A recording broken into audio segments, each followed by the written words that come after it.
Alléluia.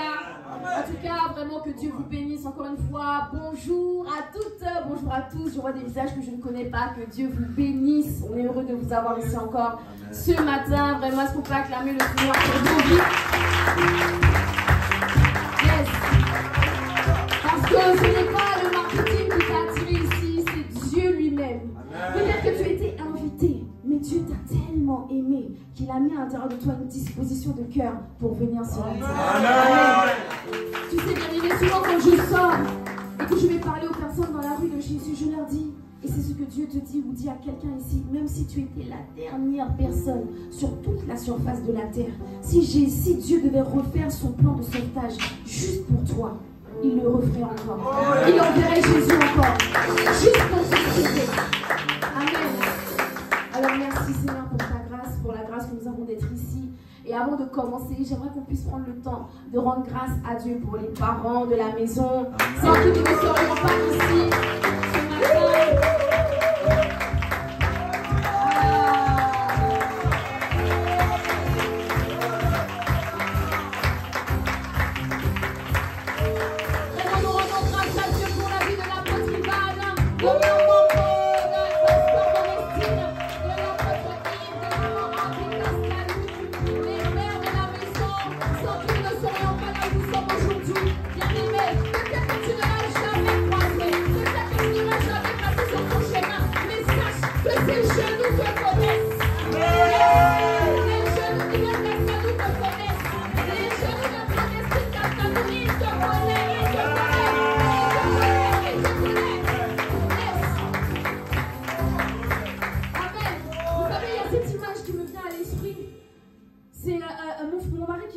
Qu'il a eu en vision un jour, il était en train de prier et il a eu la vision de l'apôtre Ivan en train de pleurer pendant des heures et des heures en train de prier pour chaque personne de l'impact de ICC. Et il a dit qu'il a ressenti le poids du fardeau qu'il portait pour nos propres vies.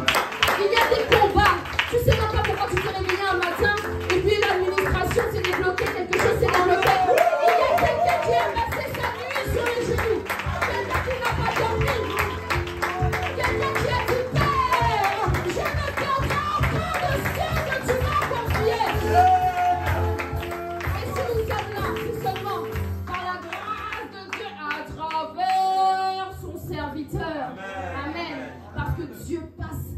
Les hommes pour nous bénir. Amen.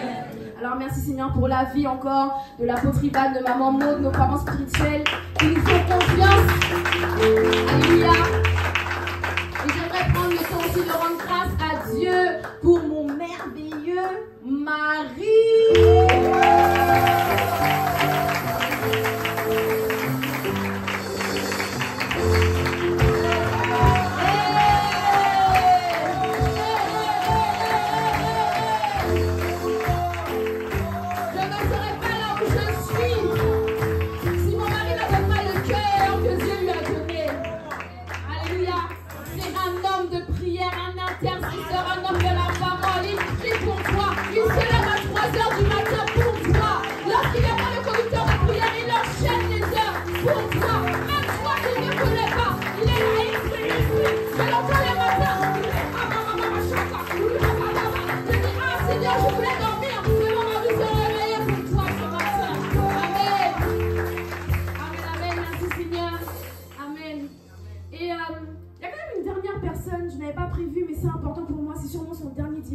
Du mois de janvier avec nous. Et vous savez quoi? Je ne serais pas là où je suis sans cette personne. Elle est la personne par qui Dieu m'a enfanté de manière naturelle et de manière spirituelle. Oh yes. La mère Catherine qui est là, c'est la Martinique.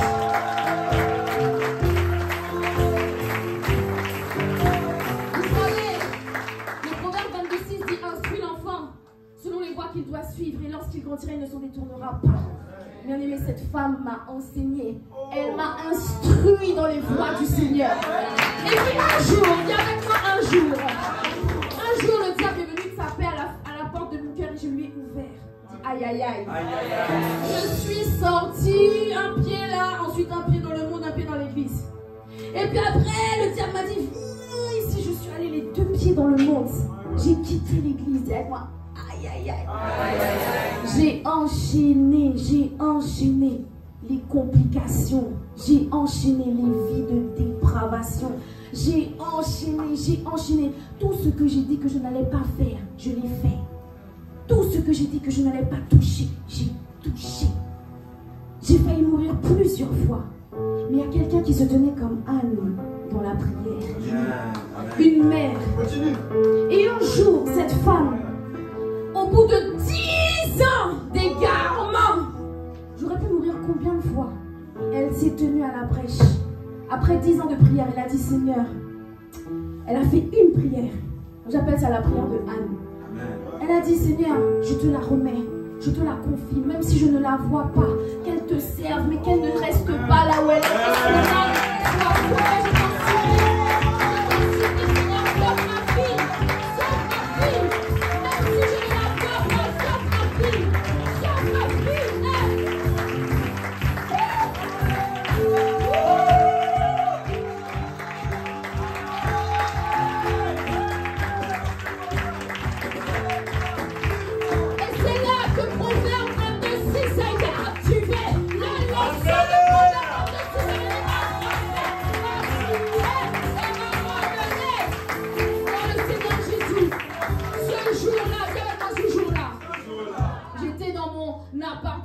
J'étais cadre en CDI, tout roulait dans ma vie, j'étais bien payée, je n'avais pas de problème et j'étais dans ma chambre ce jour-là et j'entends une voix qui me parle comme je t'entends, audiblement. Une pression s'est tombée dans ma chambre ce jour-là. Je n'ai jamais prié pour ça, je n'ai jamais invoqué Dieu, je n'ai jamais voulu. En 10 ans, la femme là a été tellement sage, elle ne m'a jamais forcé, mais elle a prié, elle a utilisé ce qu'on appelle la genouologie. Et ce jour-là, Dieu est venu me parler dans ma chambre. Dieu est venu me parler dans ma chambre. Je me suis retournée. J'ai vu que j'étais toute seule. Et au moment où j'ai voulu avoir peur, parce que je me dis, je ne suis pas folle. Je fais des études. Je suis intelligente. Je travaille. C'est qui? C'est Jésus.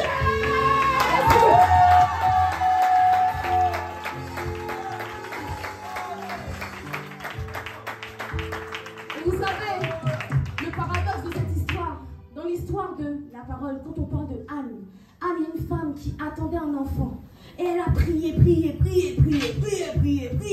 Et un jour, elle a dit, Seigneur, si tu cherches un prophète, donne-moi l'enfant. Moi, je te le donne pour qu'il soit ton prophète. Et c'est cette prière qu'elle a faite. Et c'est ce jour-là où j'ai entendu Dieu. Et où Dieu est venu dans ma chambre. Et vous savez quoi, quand elle vient maintenant en France, elle me voit quasiment jamais. Elle me dit, je voulais qu'on se voie, je voulais qu'on aille faire des boutiques, qu'on aille au cinéma. Je suis où? Dans la prière. Amen. Je suis où? À l'église. Je travaille pour ça à ICC. Je suis même devenue salariée de l'église. Est-ce qu'on peut acclamer le Seigneur pour les mères, pour les mamans, pour les porteuses de vie, pour les intercesseurs, pour les âmes qui donnent à Dieu des serviteurs. Alléluia. Amen, amen. Merci Seigneur encore d'avoir pris le temps de rendre grâce à Dieu pour toutes ces personnes merveilleuses qui sont dans ma vie. Vous pouvez prendre place, en tout cas que Dieu vous bénisse. Amen. Amen, amen. Merci les chantres. Ne sont-elles pas magnifiques? Alléluia. Merci à tous vraiment d'être venus encore. Pardonnez-moi pour les émotions. Ma conversion, c'est toujours un sujet d'émotion. Vraiment, je bénis Dieu et vraiment, j'insiste. Instruis l'enfant selon les voies qu'il doit suivre. Et même s'il est dans la fosse de la confusion, de la dépravation, de l'alcool, de la drogue, Proverbe 22:6 va le récupérer. Mais il faut que tu actives la puissance de la prière. Ça ne va pas se faire tout seul. Amen. Amen, amen. Donc le Seigneur nous a visités ces 2 derniers dimanches déjà à travers sa servante pasteur Jocelyne qui nous a bénis. Amen. Lui, tu peux acclamer le Seigneur. Et il a envoyé sa parole et sa parole est venue nous délivrer de la fosse. Elle est venue chercher le pays de Fontainebleau pour faire sortir Fontainebleau de la fosse. Amen. Et toi et moi, nous serons assurément des écrivains de cette histoire au nom puissant de Jésus. Amen. Amen. Dis avec moi, rappelle-toi. Rappelle-toi. Il a dit à travers sa servante que la gloire de Dieu atterrit à Fontainebleau. La gloire de Dieu atterrit à Fontainebleau. Elle atterrit à Fontainebleau. Elle passe par toi, elle passe par moi, elle passe par nous pour atterrir et faire ce que Dieu a l'intention de faire dans ce pays. Et il y a, rappelle-toi, dis rappelle-moi. Rappelle-moi. 3 choses que sa servante a dit. Qu'il fallait qu'on passe à la vitesse supérieure à travers 3 manières. Mais il y a une manière particulière que je veux voir aujourd'hui. Je suis sûre que tu sais. Elle a dit passe à la vitesse supérieure par la puissance de l'intercession. Alléluia. Et c'est exactement la dynamique que ces serviteurs, les apôtres Ivan, les apôtres Yves, ont lancé sur l'année 2025. Ils ont dit que 2025 sera une année de prière. Une année de prière. Une année de prière. Ah yes. Vous savez quoi, bien-aimé? Si tu croyais que AICC on prie beaucoup, tu n'as encore rien vu. Yes. Tu entres dans la dimension de la prière exagérée en 2025 au puissant de Jésus. Amen. L'apôtre Yves, donc pour ceux qui ne connaissent pas, l'apôtre Yves, c'est le frère jumeau. Il ne faut pas les confondre. Directement, il ne faut pas les confondre. Faut pas les confondre. L'apôtre Yves, qui est le frère jumeau donc, de l'apôtre Ivan, le pasteur principal, on l'appelle le pépé. Quand je dis le pépé, c'est l'apôtre Ivan, ok? Donc quand je dis le pépé, c'est l'apôtre Ivan.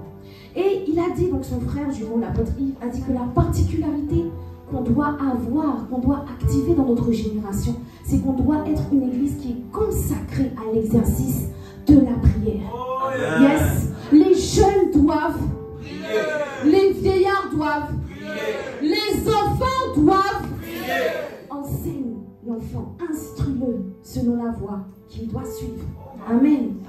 Vous savez que les agents de Satan vont augmenter les missions, la puissance de leur hôtel à UTEL, parce que eux aussi ils prient.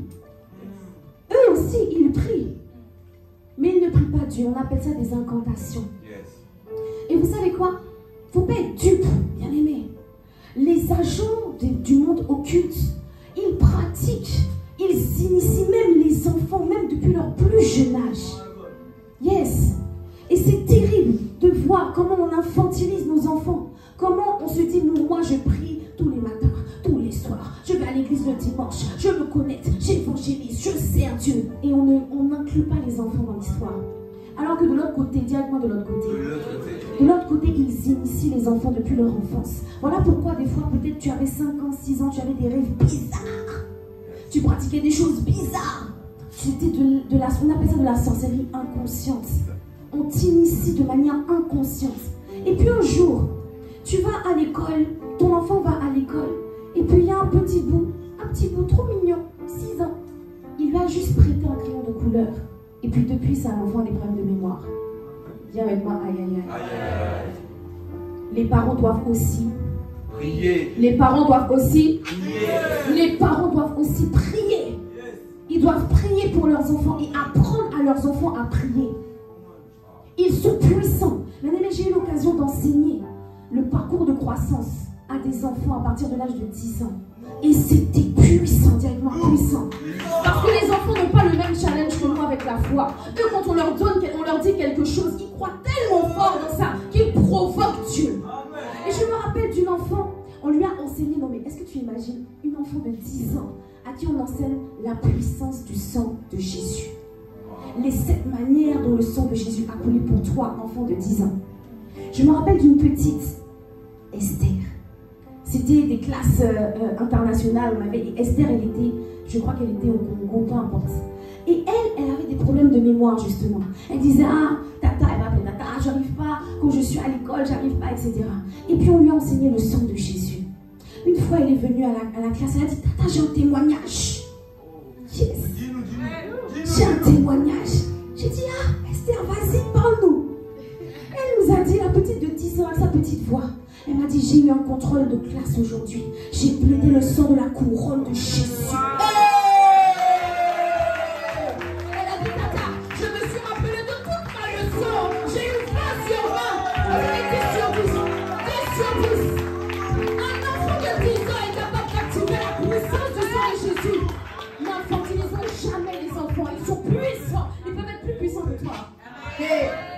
J'ai un petit neveu de 7 ans. Quand il avait 6 ou 7 ans, je ne sais plus.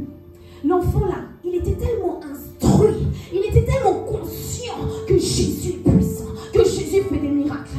Il a tellement grandi dedans. On lui a dit le Père Noël n'existe pas, mais Jésus, lui, il existe. Et que Jésus est puissant. Jésus guérit encore. Jésus va arrêter la tempête.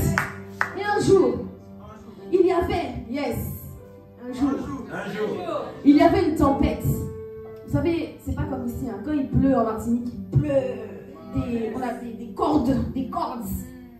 Mais cette pluie-là, elle n'était pas normale. De tous ceux qui sont en Jésus-Christ depuis 1952, il n'y a que l'enfant qui a compris que cette pluie n'était pas normale. Waouh! Il était en train de jouer avec des Legos ou je ne sais plus. L'enfant s'est levé. Je crois qu'il avait 6 ou 7 ans. Un petit bout. Il est allé sur le balcon. Il a mis sa main. Tu t'arrêtes au nom de Jésus! Amen! La pluie s'est arrêtée net! Envoie ton enfant à l'école du dimanche! Envoie l'enfant à l'école du dimanche! Il va apprendre avec toi la puissance du sang de Jésus! C'est lui-même qui va t'imposer les mains et qui va te guérir au nom de Jésus! Amen! Ce n'est pas le message. Dis, reviens. Aïe, aïe, aïe. Donc les agents de ténèbres vont passer à une autre dimension de sacrifice dans les incantations. Mais toi, tu vas les dépasser. Tu vas les dépasser par la puissance de la prière au nom de Jésus. Amen. 2 Samuel 11, verset 1. L'année suivante, au temps où les rois se mettaient en campagne, David envoya Joab avec ses serviteurs et tout Israël pour détruire les fils d'Ammon et pour assiéger Rabat. Mais David resta à Jérusalem. Est-ce que tu as la version King James? On parle en anglais ici. Alléluia. And it came to pass after the year. Oh pardon, je suis très française en anglais. And it came to pass after the year. After the year. Après que l'année soit passée. Was expired. Après que l'année soit passée. On est à quel moment ici là, de la saison? On est au début de l'année. Donc il y a une année qui vient de passer. Écoute bien. La fin ou encore le début d'une année, c'est la période où les rois, comme ce roi de Moab, comme ce roi de Ammon, viennent faire des incantations, viennent augmenter la puissance de leur autel, viennent se mettre en campagne. Et il faut que toi aussi tu entres en campagne. Alléluia. Les rois, qui sont les rois? Les rois, ce sont ceux qui dominent, ce sont ceux qui ont le pouvoir, ce sont des entités qui sont démoniaques et qui tiennent les territoires, qui donnaient le pays de Fontainebleau. Et leur objectif, c'est quoi? C'est d'appeler le malheur, les calamités. Mais toi, tu dois décider que cette année, dis avec moi cette année, je ne subis plus. Je prends le devant. Je me mets en campagne. Toi aussi, tu dois être en campagne pour le Seigneur. Toi aussi, tu dois entrer en campagne dans la prière. Toi aussi, tu dois entrer en campagne dans l'intercession. Toi aussi, tu as une carrière politique spirituelle. Tu n'étais pas au courant. Tu es un politicien, tu es un roi, tu es une reine. Tu dois dominer ici. Et en 2025, tu dois dominer. Amen. Tu sais, dans l'histoire de la reine Esther, vous connaissez l'histoire de la reine Esther? Tu as le choix. Il y a 2 types de reine Esther. Il y a la reine Esther qui est dans son petit château, qui profite du repas, du petit déjeuner à profusion. Il y a la reine Esther qui vient et qui reste dans sa petite cage dorée. Le matin, on l'habille, on lui brosse les cheveux. Et puis il y a la reine Esther qui est la reine d'un peuple. Amen. Est-ce que tu es dans la catégorie des reines Esther qui restent dans la zone de confort, qui restent dans la petite cage dorée? Ou est-ce que tu fais partie des reines Esther qui se lèvent et par qui Dieu passe pour s'en faire tout un peuple, toute une génération? Il y a à l'intérieur de tes prières, à l'intérieur de tes jeûnes, il y a la vie, il y a la puissance pour des armées, pour arrêter les Haman, pour les prendre en foi, pour qu'ils s'arrêtent au nom de Jésus.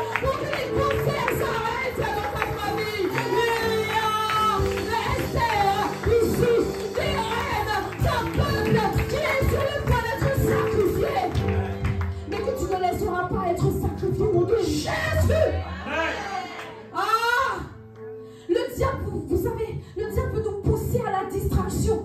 Voilà pourquoi il déchaîne toute sa puissance de lourdeur spirituelle.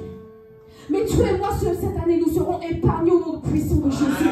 Bien aimé, on va s'aider, on va s'aiguiser. Parce que ça touche tout le monde. Vous savez, j'ai été délivrée. Comme si l'apôtre Ivan lui-même, qui est venu une fois nous dire, vous savez, moi aussi, j'ai l'esprit de lourdeur qui des fois m'attrape. Je dis, apôtre Ivan Castanou est venu nous dire ça sur la chair un matin. Je me suis sentie quand même délivrée. Amen. Amen. Je me suis sentie un peu moins seule. Mais lui, il ne demeure pas dans ça. Vous savez, il y a une différence entre la motivation et la discipline. Dis avec moi, c'est quoi? Yes, dis-nous. Vous savez, la motivation peut te faire carburer un certain temps. Peut-être que ce matin, tu es motivé. Tu as pris 2 heures. Ce matin, peut-être que tu t'es dit, bon, aujourd'hui, je vais prendre 1 heure ce soir. Au lieu de regarder Netflix ce soir, je suis motivé, tellement motivé. Tu es tellement motivé que le soir, là, tu rentres de chez toi et tu dis, je ne mets pas Netflix. Ce soir, je vais prier. Et tu as prié. Alléluia. Amen. Mais la motivation a une limite. Sa limite commence lorsque la discipline se déclenche. Lorsque la motivation s'arrête, c'est là que la discipline prend le relais. Yes! Demande à Dieu la discipline dans ta vie de prière. Parce que la motivation c'est bien, mais la motivation va s'arrêter. La motivation va se souffrir. Et quand la motivation sera fatiguée, pas sur le relais. Pas sur le relais. Imagine que ça. C'est pas grave. Ok. Imagine que ça. Ça, c'est ma vie de prière. Merci. Ça, c'est ma vie de prière. Elle est remplie comme ça, là. Amen. Ma motivation, elle est là, elle court avec ma vie de prière. Je cours, je cours, je cours, je cours, je cours, je prie, je prie, je prie. 1 heure, 2 heures, 3 heures, je cours, je commence à me fatiguer. La motivation commence à se relâcher. L'esprit de lourdeur est venu m'attraper. Je passe le relais à la discipline. Et là, la discipline me fait, on continue, on continue, on continue, on continue, on continue, on continue. Yes! Alléluia. Bien-aimé, demande la discipline. Amen. Demande la discipline. Et c'est ainsi que lorsque ta motivation sera fatiguée, la discipline va prendre le relais et t'aider à demeurer dans la prière. Amen. Ça arrive à tout le monde. Ça arrive aux meilleurs. Alléluia. Amen. Merci Seigneur. Merci beaucoup Rodrigue. Qu'est-ce qu'on peut acclamer le Seigneur? Merci frère Rodrigue. Et vous savez, le problème de ce... Est-ce qu'on peut remettre le passage en version française? Le problème de ce jour-là, quand David n'a pas été en campagne, c'était une année suivante. Donc c'était comme aujourd'hui, on est en début d'année. On est après l'année 2024. L'année 2024 was expired. On est après, on est dans ce type de temps. Donc c'est comme si cette histoire s'arrivait là, elle arriverait là maintenant, en ce moment, en 2025. Le Seigneur dit, va en campagne, va, mets-toi en campagne, prie, prie, va, pars en guerre, va sur le terrain de bataille. Et ce jour-là, David a dit non, j'ai pas envie, je vais envoyer mes soldats de guerre sur le terrain. Je vais envoyer mes sentinelles se connecter sur Zoom à ma place. Ce jour-là, David est resté à Jérusalem. Arrière de nous. Alléluia, arrière de nous. Vous savez pourquoi c'est grave ce jour-là? 1 Roi 20, verset 22 à 23 vous explique. Le prophète de l'époque s'appelait Nathan. Alors le prophète s'approcha du roi d'Israël qui est David. Il dit, va, fortifie-toi, examine et vois ce que tu as à faire, car au retour de l'année, le roi de Syrie montera contre toi.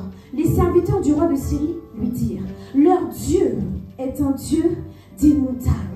C'est pourquoi ils ont été plus forts que nous. Mais combattons-les dans la plaine et l'on verra si nous ne serons pas plus forts qu'eux. Ça veut dire quoi? David aurait dû choisir de rester sur la montagne. David, c'est un homme de prière. Souvent, il entendait Dieu, mais à un niveau de précision. Des fois, je dis, Seigneur, je veux ce niveau de précision-là. David va dire à un moment donné, au Seigneur, monterai-je contre les Philistins? Le Seigneur lui dit, oui, monte. Il dit, ok, je monte. Mais je monte par où? Et le Seigneur lui répond, à Hébron. Waouh! Il avait la latitude, la longitude, l'endroit exact où il devait aller. C'est notre partage au nom puissant de Jésus. Tu reçois la direction de ce que tu dois faire. Mais ce jour-là, David n'est pas parti en campagne.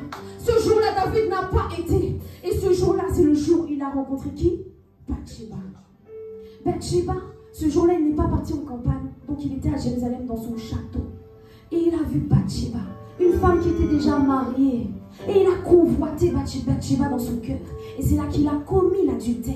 C'est là qu'il est tombé dans le péché. David, l'homme selon le cœur de Dieu. Ça peut arriver à n'importe qui, bien aimé.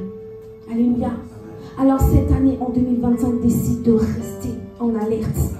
Reste vigilant dans la prière. Alléluia. Vous savez, ici, on parle des montagnes et on parle des plaines. Je ne sais pas si on peut remettre le passage. Les serviteurs du roi de Syrie lui dirent, leur Dieu est un Dieu de montagne. Ton Dieu est un Dieu de montagne. Amen. Ça veut dire un Dieu des hauteurs. C'est pourquoi ils ont été plus forts que nous. Dès que tu es dans les montagnes, dès que tu es dans les hauteurs, c'est-à-dire dès que tu es dans la prière, tu es plus fort que tes ennemis. Et il va avoir une stratégie bizarre. Combattons-les dans la plaine et on verra si nous ne serons pas plus forts qu'eux. Les plaines, bien aimés, ce sont les distractions. Ce sont les réseaux sociaux, ce sont les Netflix, tout ça, ce sont les distractions. Reste pas dans la plaine, sors de la plaine, ne reste pas avec les poulets dans la plaine, monte dans les montagnes avec les aigles dans le sang de Jésus. C'est le moment de prier, c'est le moment d'être dans la prière, c'est le moment de la prière. Nous allons, Amen. Amen. Je te vois sortir des plaines en 2025. Les distractions qui te retenaient dans les plaines, qui te retenaient avec les poulets du poulailler. Tu passes à la dimension de la montagne avec les aigles non puissants de Jésus. Que quelqu'un dise prier.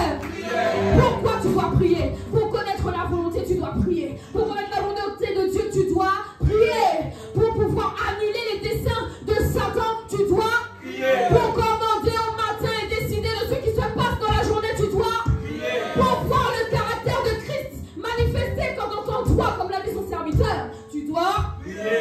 Pour voir ta vie être élevée au milieu des ténèbres, tu dois prier. Pour voir le règne s'établir dans le pays de Fontainebleau, tu dois prier.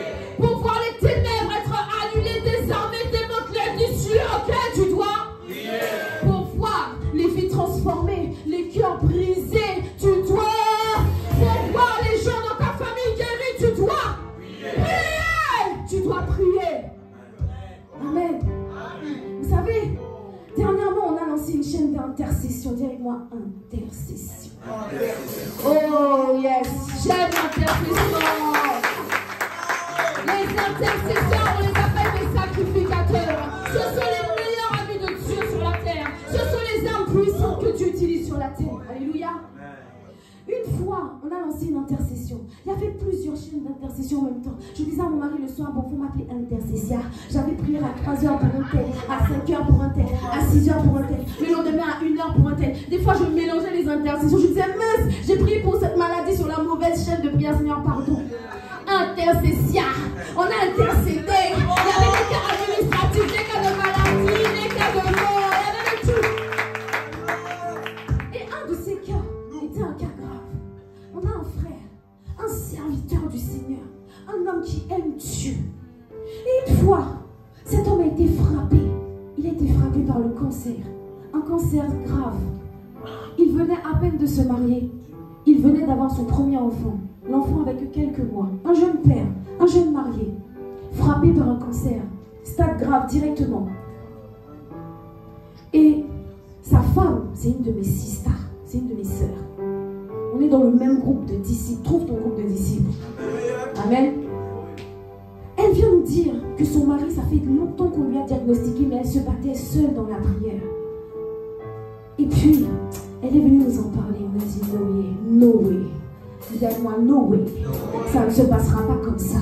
pas toi, pas lui. Non, non, non, non, non, non, non. Un chasse 1000, deux chasse 10 000. On va lancer une chaîne d'intercession.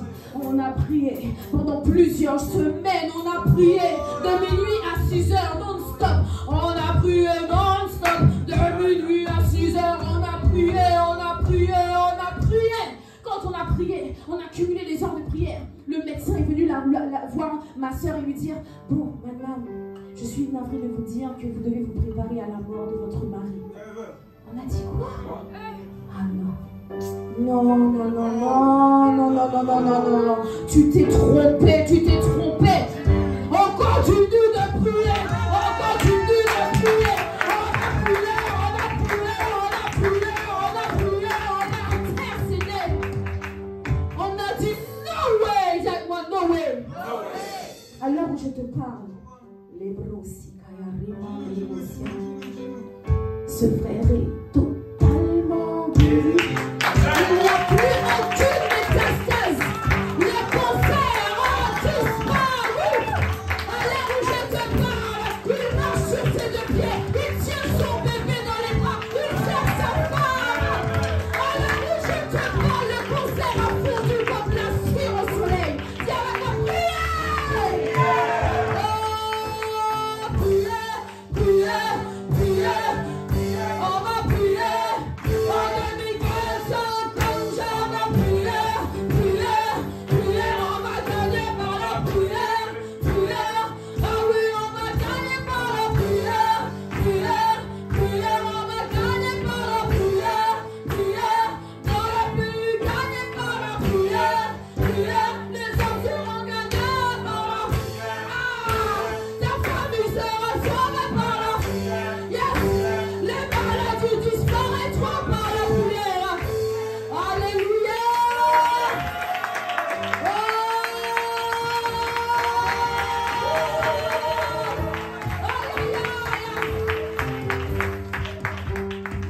Yes, il y a des chirurgiens chevronnés qui excellent dans leur domaine, mais il y a le chirurgien des chirurgiens, celui qui a des organes tout neufs dans le monde spirituel et tu peux les changer. C'est lui. Lorsqu'on vient le voir, on vient plaider le sang de Jésus et on dit: ce corps est le temple du Saint-Esprit. Le cancer n'a pas son mot à dire dans son corps. Oh. Alléluia. Mais peu importe ce que tu vis, rentre dans l'intercession. Tu verras comment Dieu va régler ton cas. Alléluia. Pour parvenir à ce stade, pour parvenir à une dimension supérieure dans la prière, et c'est ce que sa servante, pasteur Juliana Ondo, ma mère, nous a enseigné, tu dois augmenter la puissance de ton autel. Et sur mon message, enfin, pour 2025, décide d'augmenter la puissance de ton autel personnel. Amen. Comment? Dis avec moi comment. L'apôtre Yves, une fois, nous a raconté une histoire qui m'a choquée. Il expliquait que il entendait la discussion avec un ancien sorcier. Et ce sorcier expliquait que, quand il était dans la sorcellerie, il a enseigné à son fils. Je vous ai dit, on initie les enfants. Il a enseigné à son fils la sorcellerie. Et il a dit une phrase à son fils qui a interpellé l'apôtre Yves. Il a dit: mon fils, avec tout ce qu'on fait, toute la puissance que je peux générer, je peux paralyser une famille, je peux détruire un quartier, tout un village. Mais mon fils, il faut que tu puisses faire attention de certains chrétiens. Dis avec moi certains chrétiens. Il a dit: méfie-toi des chrétiens qui prient la nuit. Méfie-toi des chrétiens qui prient la nuit. Comme Jésus priait toute la nuit. Je vois au nom de Jésus des personnes ici qui ronflaient la nuit. Vous allez être réveillés. Vous allez prier toute la nuit comme Jésus à Gethsémane. Vous allez recevoir la force de demeurer dans la prière toute la nuit au nom de Jésus. Il a dit encore autre chose. Méfie-toi des chrétiens qui prient longtemps. Bien-aimés, il y a des prières comme les prières de Anne. Ces femmes qui sont capables de prier tellement longtemps qu'elles tombent dans une ivresse qui les font ressembler à être ivres d'alcool.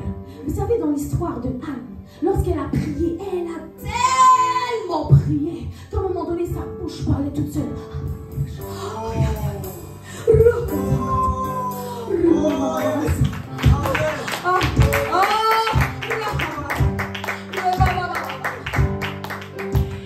Et alors, celui qui était celui qui gérait le temple à cette époque est venu la voir. Il a dit, mais qu'est-ce que tu fais là? Sors devant le temple, tu es ivre.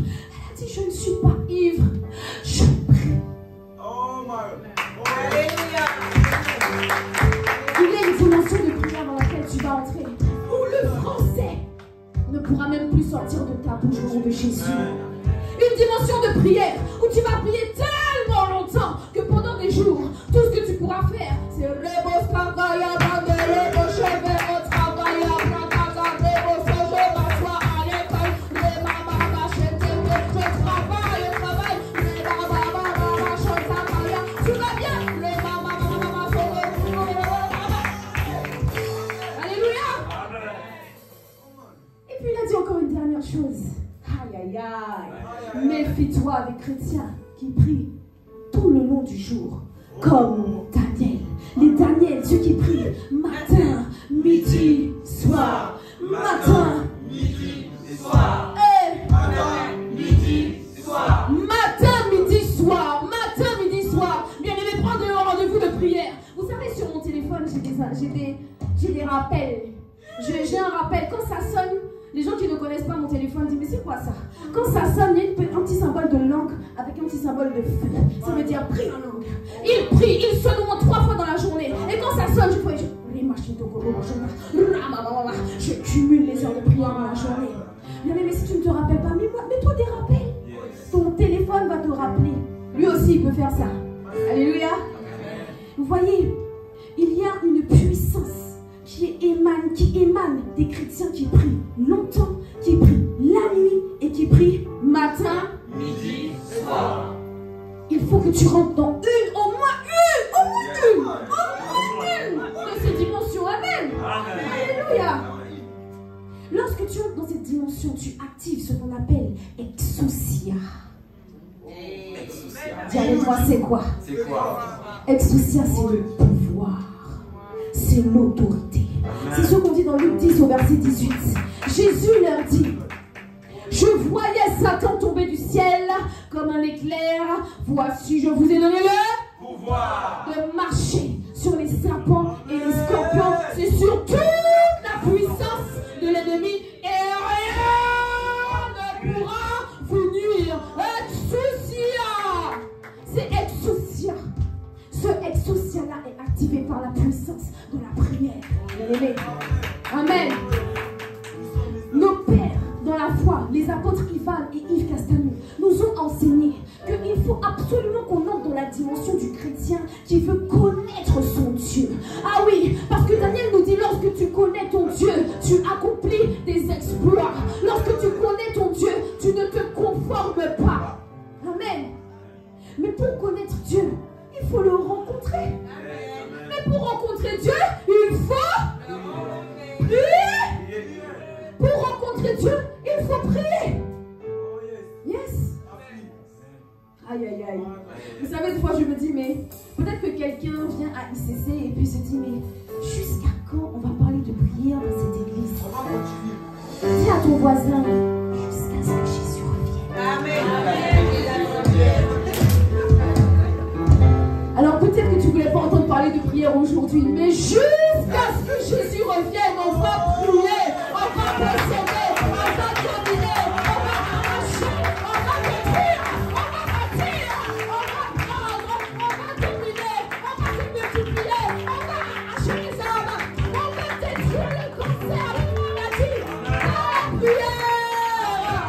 par la prière, augmente la puissance de ton autel. Yes. Dans ce mouvement de l'esprit, vous savez, lorsque l'esprit parle à l'église, il faut faire attention. Dans Apocalypse, plusieurs fois, il dit, l'esprit parle à l'église, que ceux qui sont insensibles, qu'ils entendent ce que l'esprit a à dire. L'esprit a dit que 2025 sera une année de prière, Alors bien aimé, tu as intérêt à prier. Tu as intérêt à prier, à augmenter la puissance de ton autel par la prière.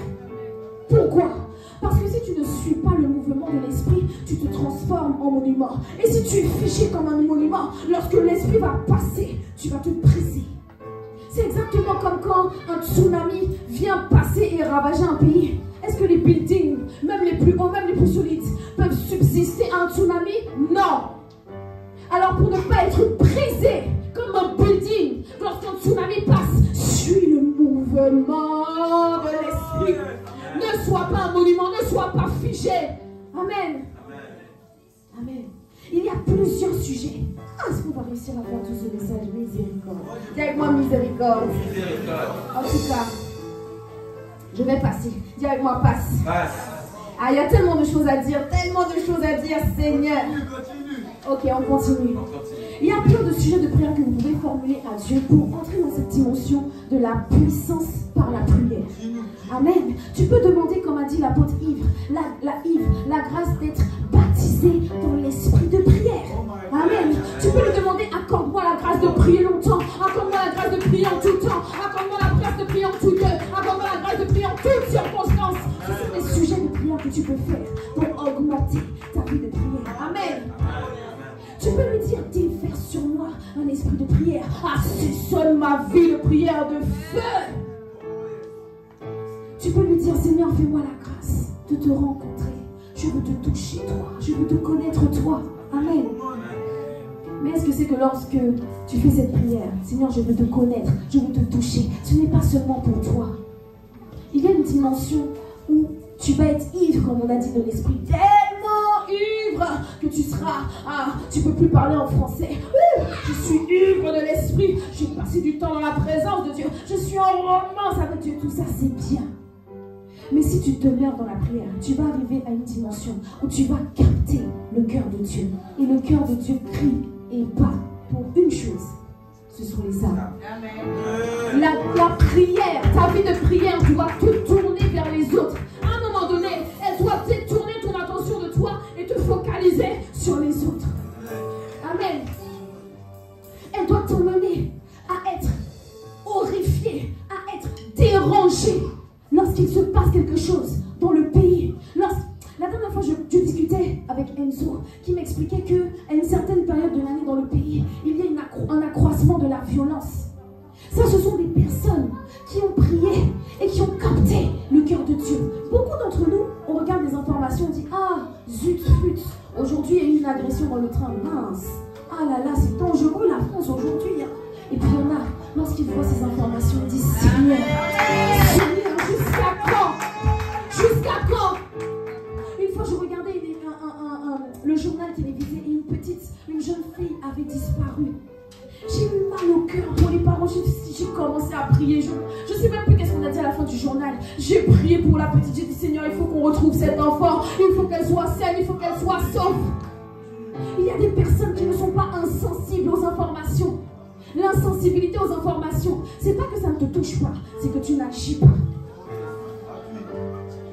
C'est pas que tu es insensible, ton cœur n'est pas, ne se dit pas, tu peux avoir pitié, voilà. Tu peux avoir pitié, mais tu n'es pas encore entré dans la dimension du ému de compassion. Parce que lorsque tu es ému de compassion, tu passes à l'action. Et une des premières actions, la plus puissante, c'est la prière. C'est la prière. Amen. Il y a un niveau où tu dois être profondément dérangé par ce qui se passe autour de toi. Tu dois être dérangé par la façon dont l'ennemi a de faire sa publicité dans l'église, comme si c'était son lieu de prédilection. Dis avec moi, non! No way! Non! Tu dois entrer dans cette dimension comme David.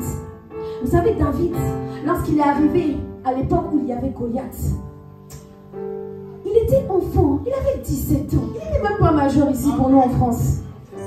Il n'était même pas majeur. Il y avait combien de personnes de 30 ans, de 40 ans, de 50 ans, des vaillants soldats de Saül qui se battaient depuis des années. L'enfant, berger de brebis, est venu donner à manger à ses frères sur le champ de bataille. Et il entend un Goliath avec sa grosse voix, sa grande taille, qui vient insulter le Dieu de l'armée d'Israël. Et il a dit, 1 Samuel 17, qui ôtera l'opprobre de dessus Israël? L'opprobre, c'est la honte. Qui est donc ce Philistin, cet ancien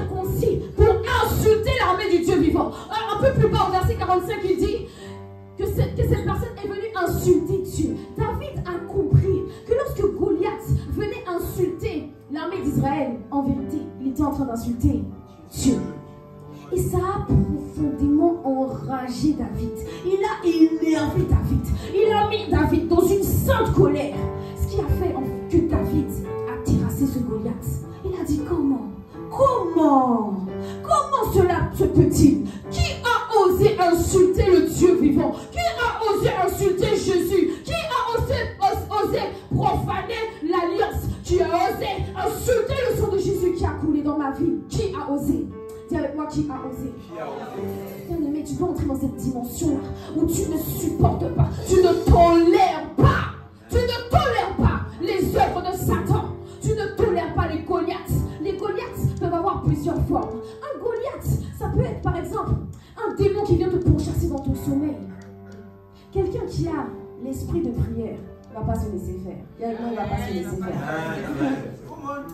C'est pas une question d'âge en Christ, hein. C'est pas une question d'année en Christ. Je me rappelle de quand je me suis convertie. Quand je me suis convertie, comme je vous dis là, j'ai eu une rencontre tellement foudroyante que ma vie est passée du jour au lendemain. C'était Saul de Tarse à Paul.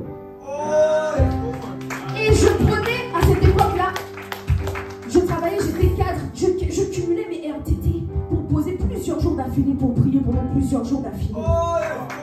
Et je me rappelle une fois, à cette époque-là, je me faisais beaucoup attaquer dans les rêves, beaucoup attaquer dans les songes. Je venais de me convertir. Je me convertis, même pas un an de conversion. Et un jour, dans mon rêve,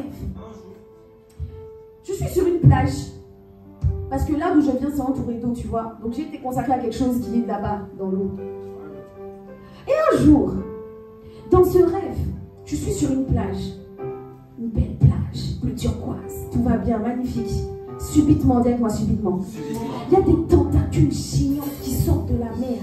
Mais quand je dis géant, est-ce que tu vois la taille des buildings à Dubaï? C'était de cette grosseur, c'était de cette hauteur, des tentacules géantes qui viennent et qui essaient de m'attraper sur la plage. Et moi j'ai peur dans le rêve, j'ai peur. Je cours, je saute, je passe en dessous, je fais tout ce que je peux pour éviter les tentacules. Et les tentacules s'abattent sur la plage, elles me cherchent, elles attrapent d'autres personnes. Moi je suis vite, elles attrapent quelqu'un d'autre, elles tirent la personne dans la mer en pensant que c'est pas moi, pendant que c'était moi, mais ce n'était pas moi. Elles écrasaient des personnes, c'était un saccage, c'était macabre. Pardon pour les enfants, mais il y avait du sang partout. Et dans le rêve, j'ai peur. Je cherche un trou. Et j'ai trouvé un trou. Je passe dans le trou. Et dans le trou, il y a plein de serpents partout. Et à un moment donné, dans ce trou, il y a un serpent géant qui arrive en face de moi. Et puis, il est de la taille du trou. Donc, en fait, moi, je suis de la taille d'un bonbon à la menthe devant lui. Et je me réveille. Vous savez, cette sensation de la peur viscérale. Quand tu as eu peur dans ton rêve, là, tu sens ça quand tu te réveilles. Mais moi, je me suis dit, j'ai entendu la porte parler, j'ai dit, qui a osé?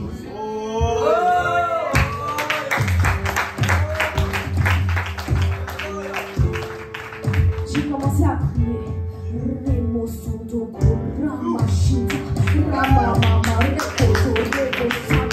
Qui a osé? Je viens contre toi au nom de Jésus. Comme David est venu au nom de l'armée de l'Éternel, au nom de l'Éternel des armées contre Goliath.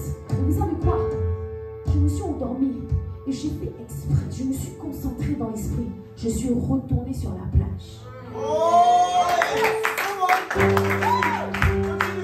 Je me suis ajouté 2 sabres. 2 sabres dans les mains. Et je t'ai découpé toutes les tentacules. J'ai inventé tous les serpents. J'ai mis leur viscère à l'air. Je me suis réveillée. J'ai dit plus jamais. Tu te prends pour qui? Peu importe la forme que ce Goliath prend dans ta vie, tu as le pouvoir de dominer sur les serpents et sur les scorpions et sur toute la puissance de l'ennemi. Alléluia. Est-ce que vous savez que Goliath, ça peut être métro, boulot, dodo? Dis-moi comment. Est-ce que tu penses que Dieu t'a suscité sur la terre pour métro, boulot, dodo? Non.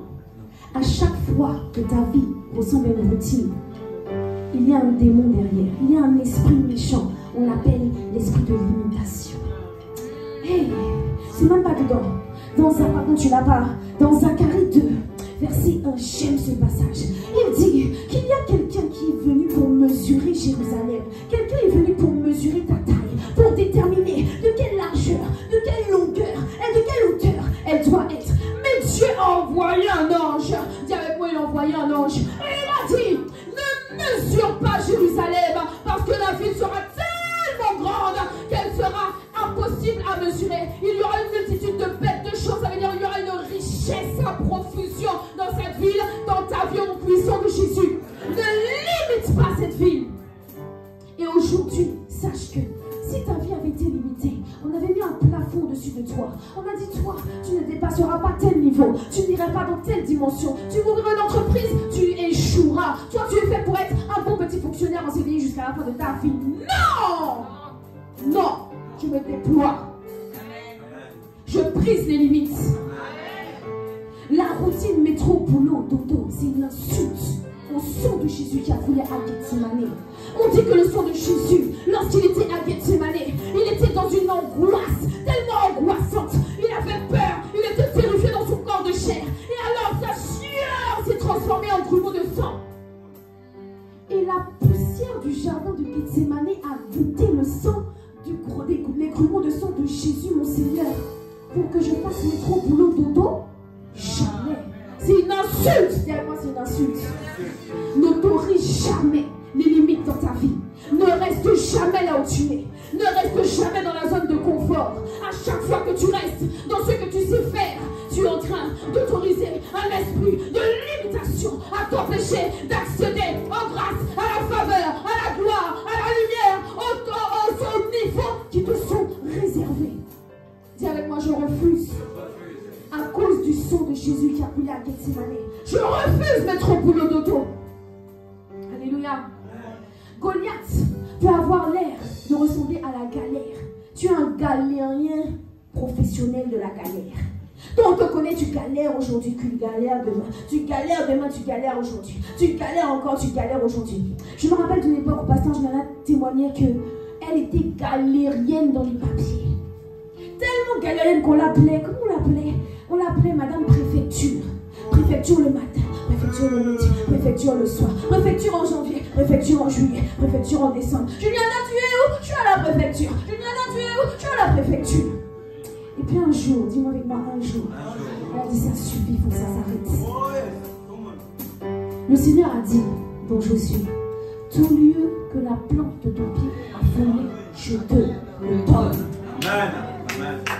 Tu dois prier jusqu'à l'exaucement, prier jusqu'à l'exaucement, prier. Associe-toi à tes frères, associe-toi à tes soeurs. Augmente le niveau de ton hôtel. Ça suffit. Il y a un héritage qui t'est dû. Il y a un héritage qui est dû à ton frère, à ta soeur. Bats-toi pour lui au nom de Jésus. Je me rappelle d'une de mes filles, dans mon groupe de disciples, elle avait des problèmes, mon Dieu, des années d'attente, des listes qui ne finissent pas. Et un jour, on a dit non, c'est bon, ça suffit. On n'était que 2 ou 3, avec 2 ou 3 autres sœurs de groupe. On a commencé à prier, on a prié. Et d'une manière miraculeuse, après plus de 10 ans, elle a reçu ses papiers en 1 mois. Augmente la puissance de ton hôtel. Les problèmes de ton frère et de ta soeur doivent ça doit te déranger. Ça doit te déranger. Est-ce que Goliath allait frapper David? Est-ce que Goliath allait chercher David au niveau de ses brebis? Est-ce que David ne pouvait pas rester tranquillement peinard avec ses brebis pendant que l'armée d'Israël se fait insulter? Mais non. Il a fallu qu'il entende seulement que Goliath insultait l'armée d'Israël. Et il a dit no way. Il suffit que tu entendes que quelqu'un à côté de toi souffre. Tu dois avoir ce cœur-là qui dit no way. No way. Amen. Il est hors de question que Jésus ait souffert en vain pour nous à la croix. Il est hors de question que le sang de Jésus ait coulé pour rien. À chaque fois qu'on reste dans métro, boulot, dodo, qu'on accepte une maladie, une limitation, qu'on accepte un problème dans la famille, qu'on tolère une limite, on est en train nous-mêmes de participer. No way. Non. Amen. Ah, dis avec moi, il faut couper le message.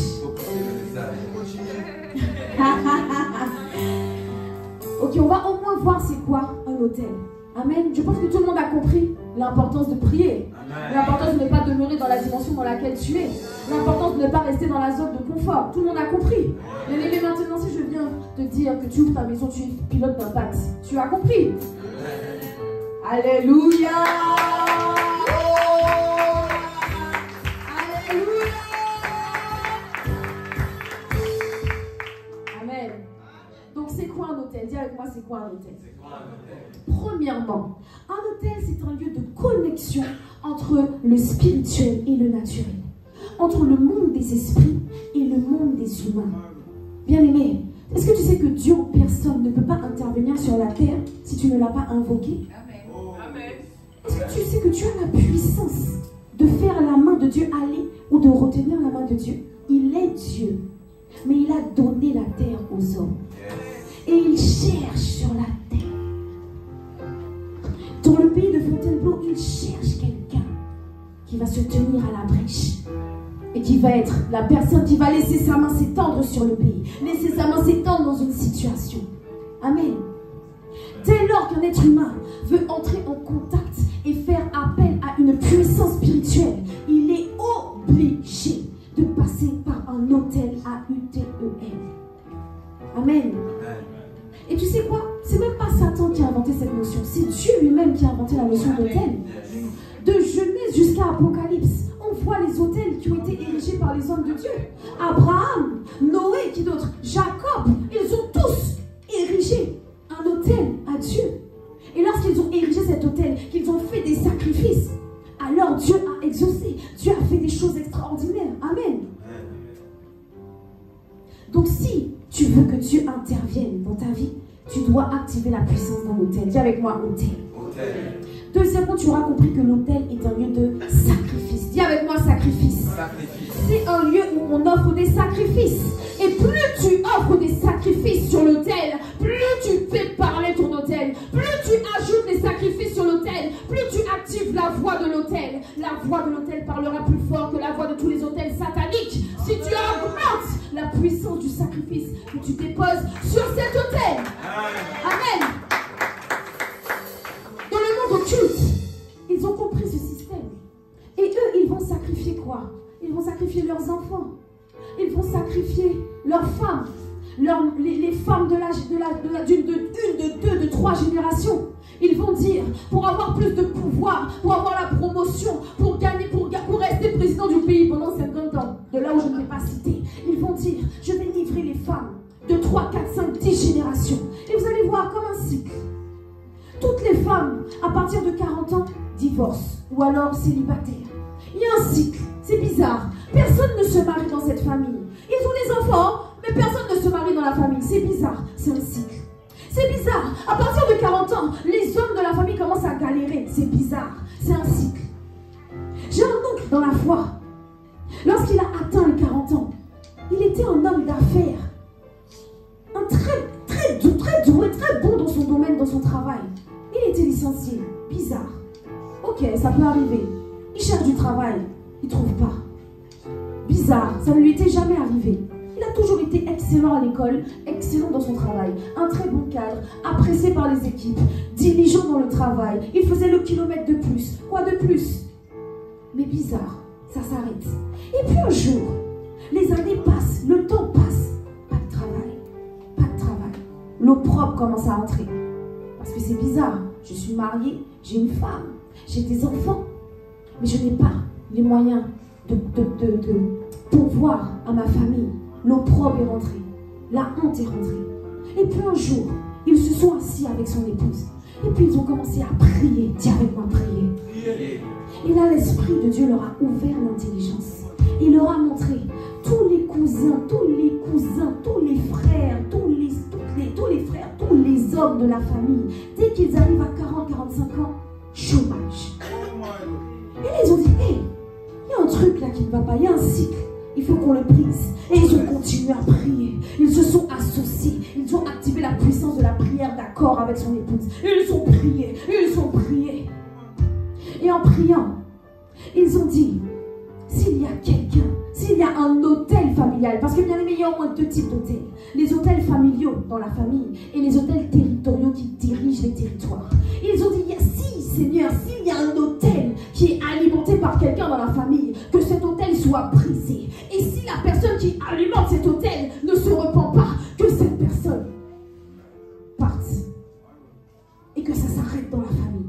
Ça suffit. À partir de moi, ça s'arrête. Mes fils vont trouver un travail. Mes fils vont travailler jusqu'à ce que les forces ne puissent plus leur permettre de travailler. Ça suffit.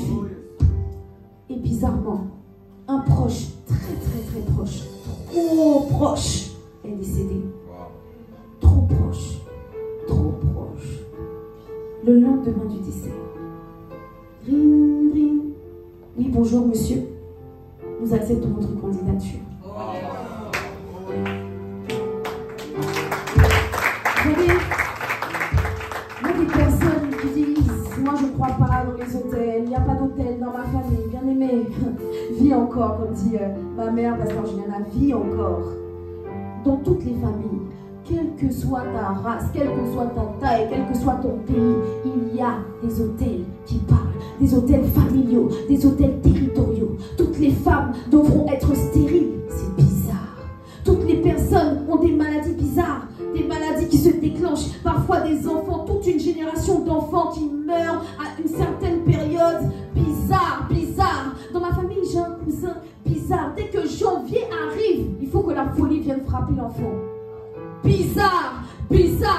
Dans cette même famille-là, la folie est répandue dans plusieurs de mes tantes, dans plusieurs de mes oncles. Et même moi, quand j'ai eu 18 ans, l'esprit de folie a essayé de venir me chercher. C'est la femme que vous voyez là, qui s'est tenue dans la prière, qui a dit, on n'enfermera pas ma fille dans un hôpital psychiatrique. Et je suis là.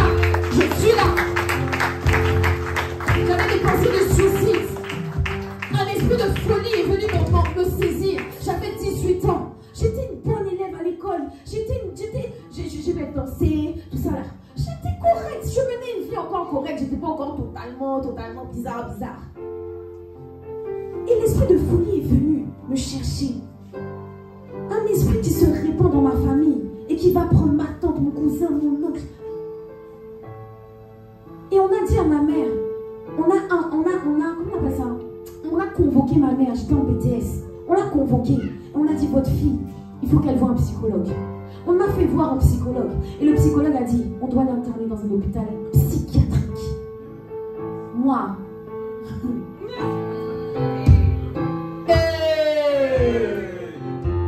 Mais il y avait une femme de prière qui a prié. Je n'ai jamais été dans un hôpital psychiatrique, bien aimé. Les pensées de suicide ont disparu. La pensée de folie a totalement disparu. Je suis là où je suis devant toi parce que quelqu'un a prié. Amen. Il faut prier. Bien aimé, il faut prier. Et plus tu augmentes, donc on disait, on était dans le sacrifice, plus tu augmentes la puissance de ton sacrifice sur l'autel, plus l'autel peut parler. Alléluia. Et on va voir juste une histoire avant de terminer. Bon, le message n'est pas terminé, mais je pense qu'on a vu l'essentiel. C'est dans 2 Rois 3, versets 26 à 27. Il y avait une bataille à cette époque-là. Et le roi de Moab a vu que la bataille devenait trop forte pour lui. Et il prit avec lui 700 hommes tirant l'épée pour se frayer un passage. Je ne sais pas si tu imagines. La bataille bat son plein. Et le monsieur là qui est un roi, il va mettre 700 hommes devant lui. Je ne sais pas si tu imagines 700 hommes avec l'épée devant le autour du roi là comme ça.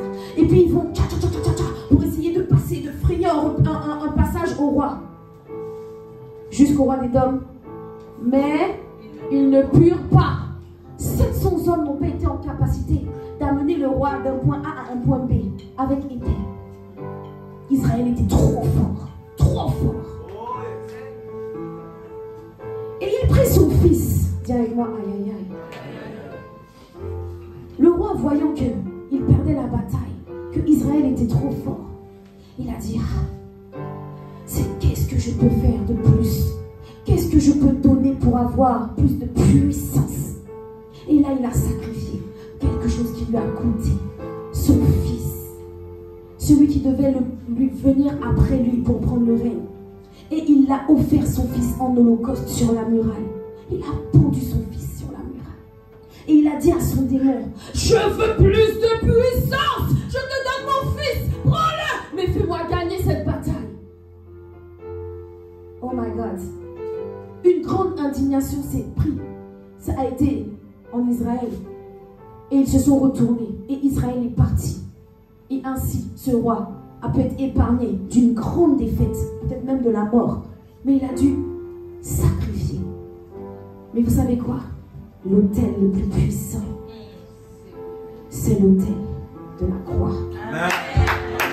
Peu importe qui on sacrifie. On peut sacrifier 700 nouveau-nés. L'autel de la croix est plus puissant que tous les autels sataniques, que tous les autels démoniaques, que tous les autels familiaux, que tous les autels territoriaux. On a dit que sur ce territoire, il n'y a que des escrocs. On a dit que sur ce territoire, il n'y a que des adultères. On a dit que sur ce territoire, tous les hommes quittent la maison. On a dit que sur ce territoire, les femmes sont rebelles. Mais il y a un autel qui parle plus fort. C'est l'autel de la croix, l'autel de la croix, l'autel de la croix. Mais vous savez que même dans la toute puissance de cet autel, il y a quand même quelque chose que vous devez faire. C'est le sacrifice. Est-ce que vous savez que l'autel de la croix peut être silencieux dans votre vie? Hey! Cela ne sera pas ton partage, mon puissant de Jésus. Décide d'augmenter la puissance des sacrifices que tu mets et que tu déposes sur l'autel. Et sache qu'on n'aura pas le temps d'aborder tout, peut-être la semaine prochaine, si c'est encore moi, mais en tout cas, sache que la prière est un sacrifice que Dieu agrée. On va descendre. Est-ce que tu peux trouver le passage quand il dit qu'il agrée la prière de tous les saints? Je suis en train de couper le message. Il a trouvé? C'est dans Apocalypse.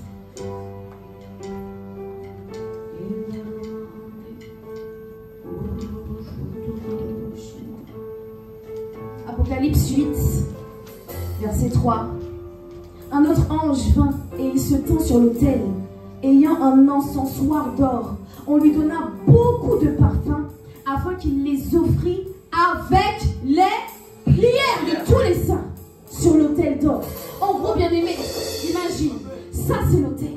Et lorsque tu pries, Remasunta, ça arrose. C'est la bonne bouteille. Lorsque tu pries, ça arrose. Père, je prie pour ma soeur, je prie pour mon frère, je prie pour mon père, je prie pour le pays de Fontainebleau. Je prie, Seigneur, je prie au nom de Jésus, pour que le sang de Jésus soit honoré. Là, on va poser des limites. Je prie pour que ma fille se convertisse.